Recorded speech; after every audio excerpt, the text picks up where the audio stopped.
Yahweh saw the great wickedness of the people of the earth, that the thoughts in their hearts fashioned nothing but evil. Yahweh was sorry that humankind had been created on earth. It pained God's heart. Yahweh said, "I will wipe this human race that I have created from the face of the earth, not only the humans, but also the animals, the reptiles, and the birds of the heavens. I am sorry I ever made them. I will destroy them and the earth as well." Oh, I'm sorry. Were you looking for some good news this morning? Welcome to Lent, I guess. We enter the story this morning of a world gone wrong, a humanity hopelessly corrupt, and a God lacking the power or creativity, perhaps, to do anything about it other than scrap the whole project and start over from the beginning. You folks who have been around for a while may recognize these as the opening lines of the story of Noah and the Great Flood. Stories of the Bible. Noah and the Flood. This is Noah. Hey! Noah was a good man who tried to do the right thing. Yeah! But in the time when Noah lived, he was the only man on earth who was doing the right thing. All the other people on earth were doing evil things and hurting each other. This made God very sad. So God said that he was going to send a flood to the earth that would destroy every living thing on earth because he was sorry he ever made them. But God decided to save Noah and his family. God told Noah to build a boat and fill it with 2 of every kind of animal and bird. Colored, bird, moth, okay, all here. Noah did just that, and then Noah and his whole family boarded the boat and waited for the flood to come. The rain fell hard for 40 days and 40 nights. Whoa! Water covered the whole earth, and the boat floated safely on the surface. Water covered even the highest mountains on earth, but Noah and his family were saved. God remembered Noah and all the animals on the boat. God sent a wind to blow across the earth, and the flood began to go away. After 5 months, the boat came to rest on a mountaintop. A few months later, the other mountains could be seen. 40 days later, Noah opened a window and released a raven. The bird flew back and forth until the flood had dried up. He also sent a dove out to see if it could find dry ground, but the dove couldn't find a place to land because there was still water on the ground. So the dove returned to the boat. Oh, hello again. After another 7 days, Noah sent the dove out again. This time, it came back with an olive leaf. Oh, bingo. So Noah knew that the floodwaters were almost gone. A week later, he sent the dove out again, and it didn't come back. So many months after the flood began, Noah opened the covering of the boat and saw that the ground was drying.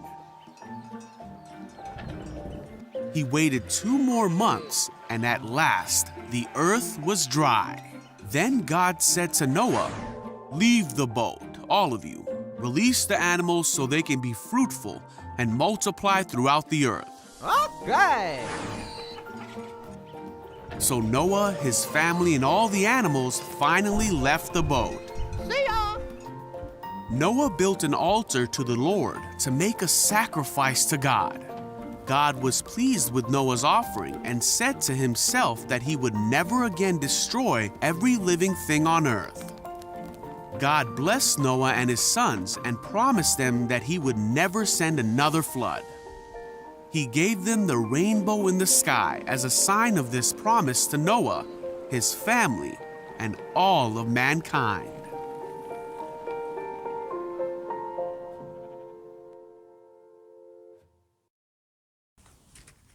That's so cute and fairly accurate to the biblical account, with a bit of artistic license. But in spite of this happy ending, this is not a children's story. Not really.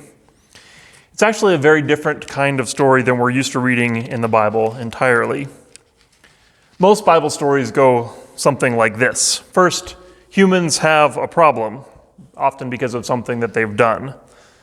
Then humans encounter God, who does something to save them. And finally, humans are changed because of this encounter. That's the pattern. Sometimes it's the negative version of that, where God creates the trouble or tries to help by allowing the humans to suffer the consequences of their actions. And sometimes the humans are not changed, and that becomes a lesson. Sometimes we, the readers, are the object of the story. We're the ones who are supposed to learn the lesson and be changed. The pattern holds, though, that God is the active character, and the humans are the ones who are changed. But in this story of the Great Flood, that gets flipped around. In this story, God is the one with the problem. And through an encounter with a particular human, by the end of the story, it is God who has changed. Controversial idea for some of us. I'll explain. But first, let's talk about Enlil, Lord of the Storm, chief among gods of the ancient Sumerians, and later worshipped by the Akkadians and Babylonians, known to modern scholars through the Epic of Gilgamesh. Don't feel too badly if you're unfamiliar with that one. Enlil was the Lord of the Storm, with a temper to match. His most famous story is of the time he got frustrated with the overpopulation of the earth. Those blasted humans, there were so many of them, and they were making so much noise that Enlil was not able to sleep. And in his sleep-deprived rage, he unleashed a storm with so much rain that flooded the whole earth and destroyed all of humanity. Except for one man, Utnapishtim. Utnapishtim received a warning from another god in advance of the storm and was able to build a boat and save his family. Enlil was outraged that some humans had escaped his wrath, but Utnapishtim and his family bowed down and pledged their allegiance to Enlil, and Enlil granted Utnapishtim immortality in recognition of his cleverness and his loyalty. Now, I could have all kinds of fun drawing parallels between those two flood stories, but for today, I'll just point out that at the start of the biblical version, Yahweh seems an awfully lot like Enlil. Frustrated by humanity, outraged by their behavior, angry that they aren't doing what Yahweh intended for them to do. Now, there's a big difference between Yahweh's complaint about unrestrained violence and Enlil's complaint about excessive noise and not being able to sleep. But really, that's a difference of degree. Some may argue that Yahweh's anger against evil is justified. But why now, at this point? There's been evil before in humanity. Why let Cain the murderer go free into exile, but condemn all of life to extinction at this point? Why is this the time when enough is enough? There's also some degree of complicity in this trouble, no? If all of creation is evil, even to the very thoughts of their hearts, well then what does that say about the Creator? And again, even if Yahweh is justified in his anger against humanity and their evil, how does that warrant the destruction of everything else? It must be quite a limited God who cannot be any more specific in his punishment than Enlil, the storm god. That's not a very pretty picture of Yahweh. A bit of an arbitrary, vindictive judge, a flawed artist, perhaps, a limited redeemer at best. If this is who God is, why would anyone want to serve a God like that? Actually, the best character in this story to this point is Noah, the human. There's some poetic wordplay going on in the Hebrew version of this story. Humanity is described as evil, or more specifically, corrupt. The humans were diminished, decaying, corrupted versions of who they were meant to be. They weren't the evil violence of a malicious villain, but the thoughtless damage of an off-balance pottery wheel. Humanity was out of balance. The evil was too much, and that wobble was distorting and bringing destruction into everything else. Everything else except for Noah. Noah was righteous, just, the story says right at the beginning. Not righteous in the perfect, pure sense that we sometimes have. As we see later, Noah has his flaws as well. But where the rest of humanity was corrupt and off-center, Noah was in balance, even his flaws, I'd say. That's what his name means, at rest, settled, satisfied, grounded. Noah was the unanxious presence in the middle of the storm. When Noah learned of the coming flood, he responded with careful preparations. When God asked Noah to do the impossible, he rolled up his sleeves and got to work. When the storm came, his faith remained. In the story, it is this one human who is living out of the groundedness and centeredness that turns out to be stronger than the storm, that rises above the flood. While Yahweh appears reactive and vindictive, Noah is the one who is responsive, collected, measured, and whole, at rest. Can you see how this story is playing with the expectations of the audience? Who is the hero and who is the antagonist in this story? God is the one with the power, but the human, Noah, is the one at rest, the one who cannot be shaken. Noah saves God's creation. Noah is the redeemer in this story. And again, it is God who is changed by this encounter. The climax of the story comes as Noah's ark rests on the mountain. Finally, as we saw, the floodwaters recede and the ground dries. When Noah and his family get off the boat, their first move is to build an altar to Yahweh, to make sacrifices intending to keep their God happy, which seems a wise move, given how Yahweh reacted the last time humans failed to do what God wanted. Yahweh was pleased with Noah's offering, the story says. But this is where the story turns. What would you expect God to say at this point? The last creation attempt had failed miserably. Humanity had disobeyed and went its own way, and Yahweh had punished them. What do parents and teachers usually say after a punishment is over? Don't ever do that again! Deep breath, Billy. I know you made a mistake, and I forgive you. And now let's talk about some strategies we might try to get a better result next time. In other words, don't ever do that again. But to everyone's surprise, in the flood story, Yahweh doesn't give Noah a lecture, doesn't give him a warning or a set of instructions, doesn't try to teach him a lesson at all. Instead, Yahweh says, I will never again curse the ground because of humanity. Even though they lean towards evil from their youngest days, I will never again destroy every living creature as I have done. In other words, I won't do that again.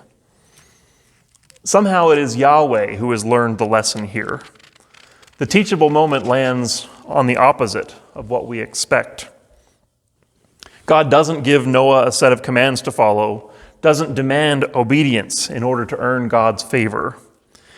And unlike Enlil, who rewarded the one human he found to be trustworthy and loyal, Yahweh doesn't just reward Noah.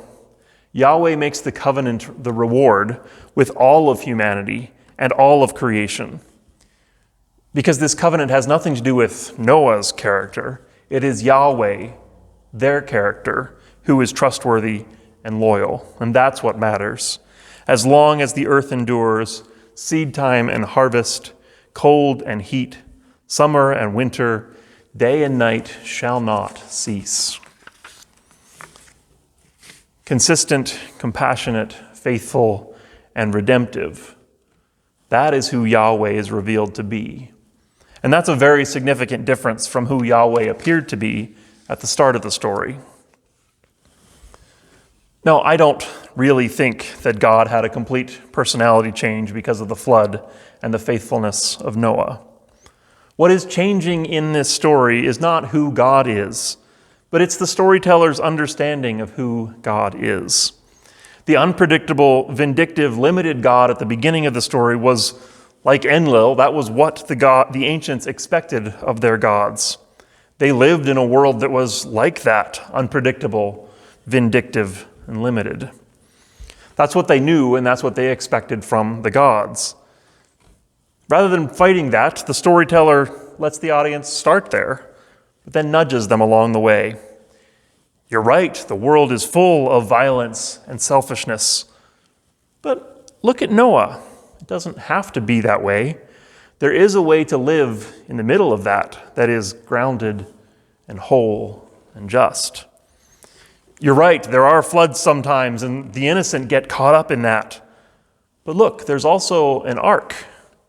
There's something, someone, maybe even Yahweh, that cares about the creation, the plants and the animals, the preservation of life.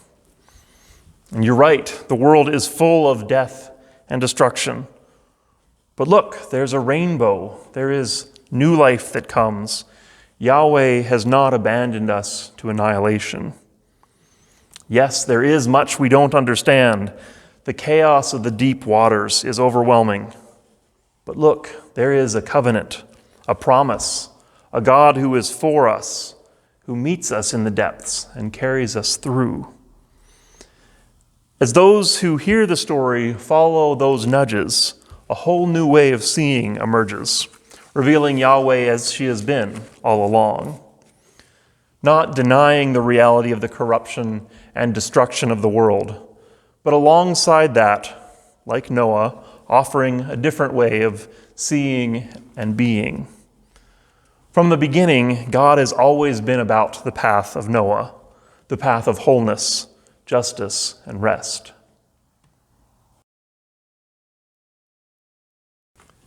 Throughout this season of Lent, the centerpiece of our services will be the ritual of communion. If you have a bit of bread and juice or whatever you happen to have with you, now is the time to have that ready. And if not, please do join in the ritual in whatever way you are able. When Noah and his family came out of the ark, they participated in the ancient ritual of blood sacrifice. They built an altar of stone, killed and burned some of their best animals as a sacrifice to show their dedication to God. But where Noah and his family intended to show their commitment to Yahweh, instead Yahweh turned the ritual around and made it about Yahweh's commitment to them. They came to give a sacrifice. Instead, they received a blessing of love and abundance and covenant promise. We no longer use blood sacrifice in our religion, thankfully. But we do have our own ritual of covenant, the celebration of communion. And we each have our own reasons for coming, our needs and fears, our thanks and offerings, our obligations, our desperation, our baggage, our guilt.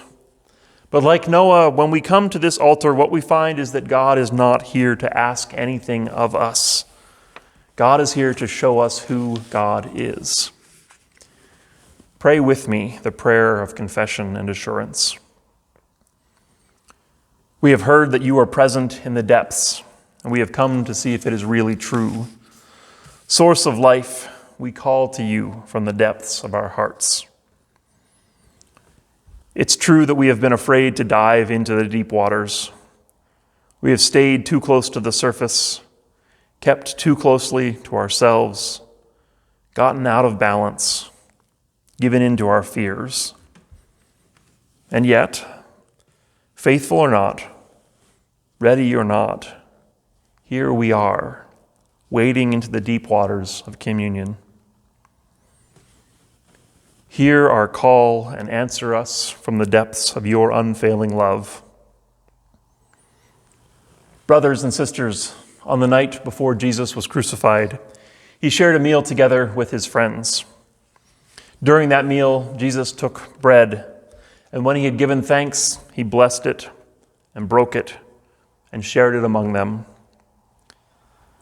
Creator God, giver of all good things, thank you for the gift of life. Thank you for providing to us the things we need for strength and health, for community, for meaning and purpose. Whether we can see it or not, whether we understand or not, your good gifts nourish and sustain us. For this we are grateful. Amen. This bread, Jesus said, this is my body broken for you. Take and eat and remember.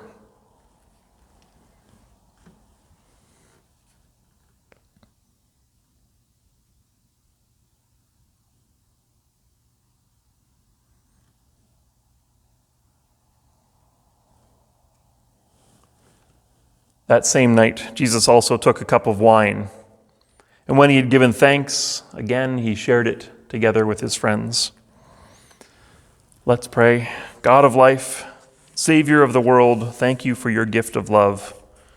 We put our trust in your covenant promise that life is stronger than death, good is stronger than evil, love is stronger than hate. Give us the will and strength to follow in your way, to pour out our lives in right relationship with our world as you poured out your life for us and into us. Amen. This cup is the blood of the new covenant, Jesus said. This is my blood, poured out for the many, for the forgiveness of sins. Drink in remembrance of me.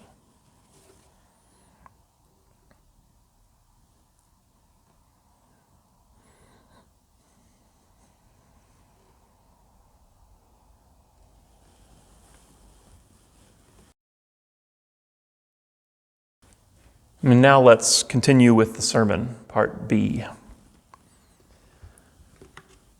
So then, if Yahweh is not the unpredictable, punitive God of the first part of the story, if Yahweh is the God of the unconditional covenant, then who are we? What does it mean to be God's people, covenant people? The vision that Yahweh lays out for Noah and his family after the flood is the vision of shalom, right relationships. In the blessing of the covenant, God tells Noah and his family to be fruitful, multiply, fill the earth. Echoes of the creation story. And this time as well, God reminds humanity that we are at the top of the food chain. All the other creatures will fear us. We hold their lives in our hands. But though we can make food of anything, this comes with responsibility. Do not waste the blood of life, God says to Noah. All things die, including you, and every death will be called to account. For I hereby establish my covenant with you and with your descendants after you, and with every living creature that is with you, birds, cattle, and the earth's wildlife, everything that came out of the ark, everything that lives on the earth. The covenant is not just for us. The covenant is with everything. Life does not exist for me. My life exists as part of everything else.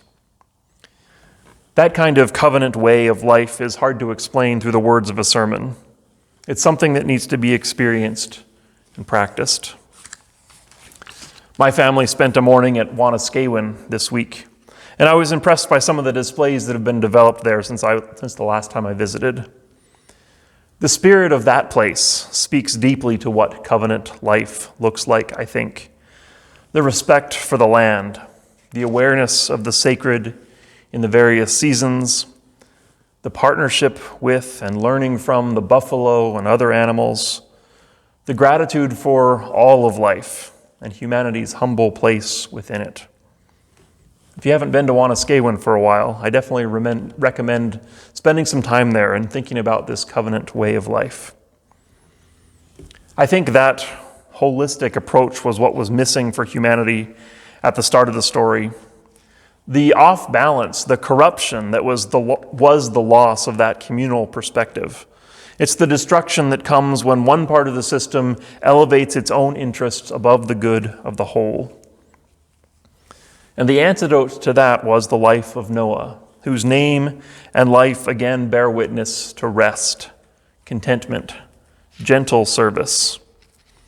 And so in the end, I don't think this story is a warning so much as an invitation. Why would we want to live out of balance? Why would we want to live as those whose lives brought on their own destruction? The way of the covenant is a better way for everyone.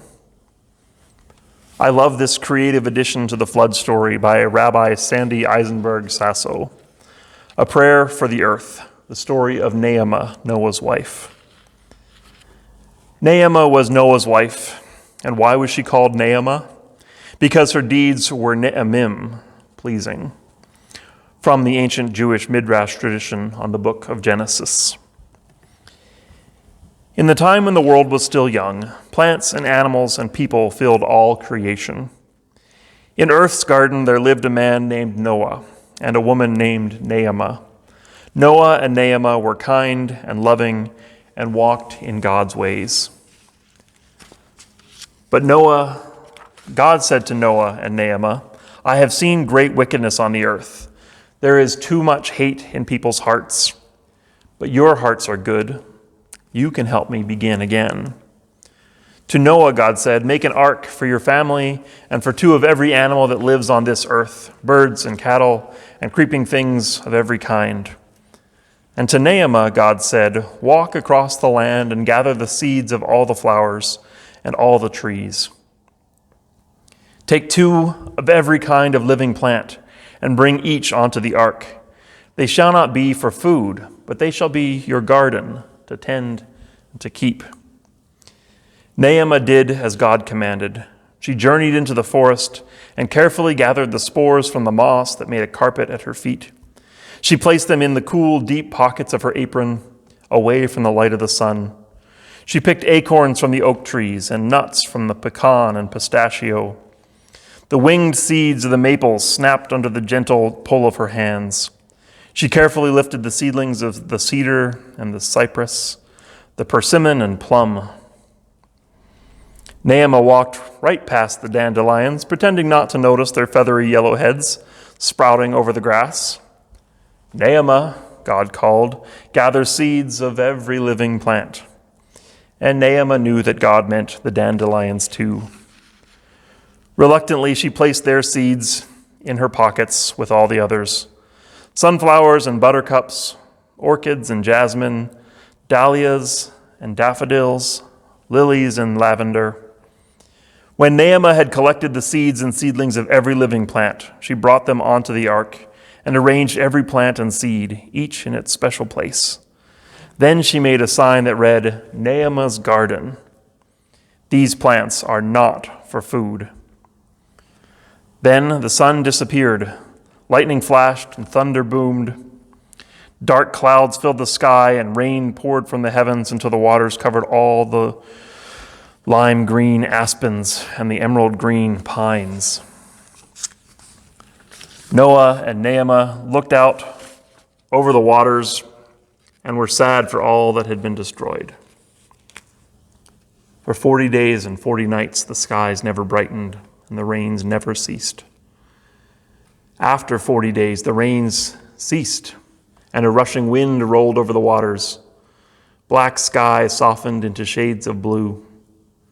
After many days the waters decreased and finally the ground was dry and firm. Noah led the animals from the ark, some prancing, some flying, some slithering and crawling.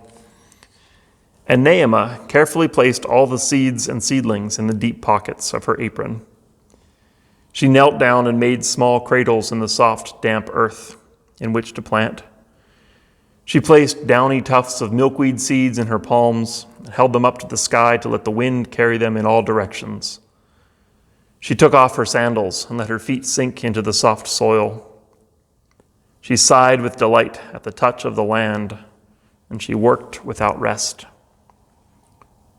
God saw all that Nehemiah had planted, and God said, "Because of your great love for the earth, I will make you guardian of all living plants, and I will call you Emzerah, mother of seed." For a moment, God gave Nehemiah the vision to see from one end of the earth to the other. She saw how the seeds were carried great distances, and how they had landed safely on the soft ground. And she saw, as she had feared, that the dandelions were everywhere. Nehemiah was pleased to be surrounded by all the living plants, even the dandelions. She lay down in a grassy meadow, and with each breath she smelled lilies and lavender and mint. A gentle wind blew through the grasses, and it sounded as if the meadow was whispering a prayer. And Nehemiah slept in the quiet of growing things.